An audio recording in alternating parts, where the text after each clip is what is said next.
அப்போ காரல் மார்க்ஸை தவிர்ப்பதற்கு இவங்க சொல்கிற காரணம்லாம் இந்த வரிசைகளில் இருக்குது.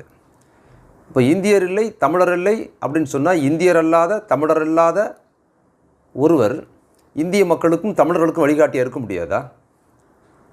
இயேசு பெருமான் இந்தியர் தமிழர்களுக்கு ஒரு வழிகாட்டியாக இருக்கிறார். அதேபோல் நபிகள் நாயகம் இந்தியாவில் இருக்கிற மிக பெரும்பான்மையான மக்களாக இருக்கிற இஸ்லாமிய மக்களுக்கு இங்கே ஒரு வழிகாட்டியாக இருக்கிறார், தமிழர்களுக்கும் வழிகாட்டியாக இருக்கிறார். அப்போது காரல் மார்க்ஸ் மட்டும் ஏன் இந்தியர்களுக்கும் தமிழர்களுக்கும் வழிகாட்டியாக இருக்க முடியாது?